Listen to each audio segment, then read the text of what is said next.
Good morning mga ka-chick. So ito no mga ka-farmers no. So ito ngayon nagliligo kami ng pabo namin. Kasi naglilimlim siya kahit wala na siyang itlog.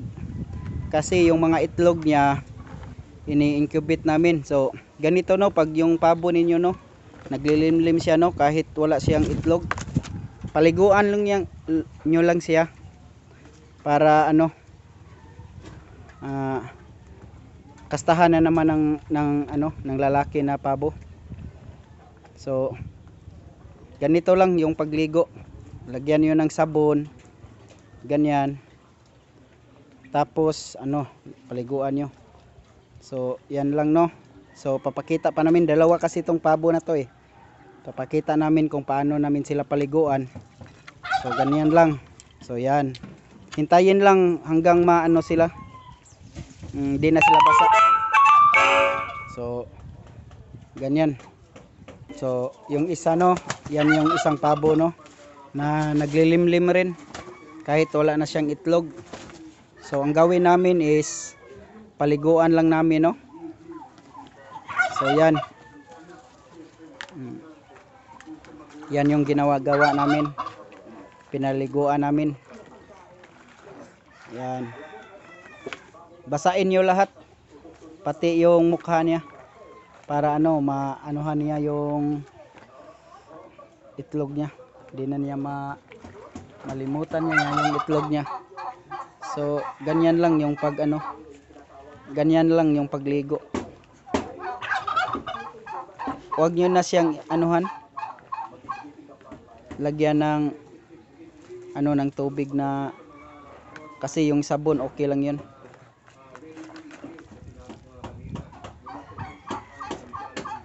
Yan, pagkatapos nyan pwede nyo siyang purgahin, pero ito yung sa amin tapos na tong mapurga.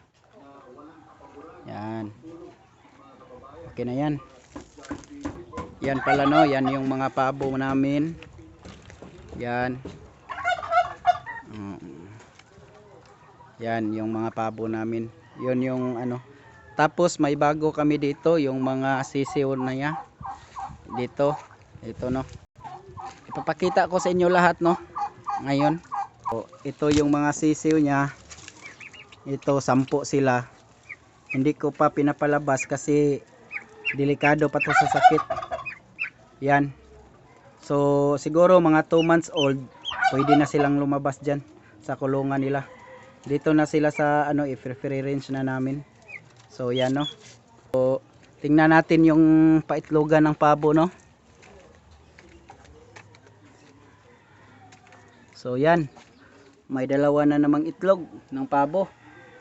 So actually guys no, hindi kami hindi kami nagpalimlim ng itlog ng pabo. Ini-incubate namin yan. So every week kinukuha namin yung mga itlog nila tapos ini-incubate. Sa ngayon meron kaming mga 20 plus na itlog na nasa incubator. So sa susunod na mga araw marami na tayong mga pabo. Sinasabay ko lang sila dito sa kabila. Yan yung mga manok ko, yung Rhode Island Red tsaka yung Black Star. So yun no. So papakita ko sa inyo bukas yung mga piso namin sa sa Rhode Island Red. So marami ng sisiw no sa Rhode Island Red. So yan. Yan yung Rhode Island Red namin. Tapos ipapakita ko rin sa inyo yung basila namin. Meron kaming dito, basila na manok, yung pure. So yan, pinapaligo na yung mga pabo no. So hopefully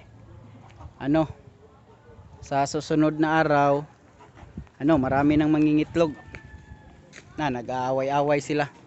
Hindi na nila nakilala yung isa't isa. Kasi bagong ligo kasi yung isa. Yung dalawa. Yung ginagawa nila, inaaway nila. Yun. Kuwato din isa ka.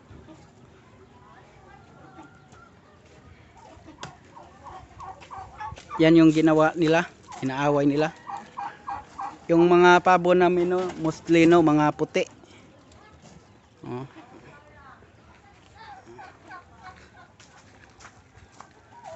Yan, mga puti sila.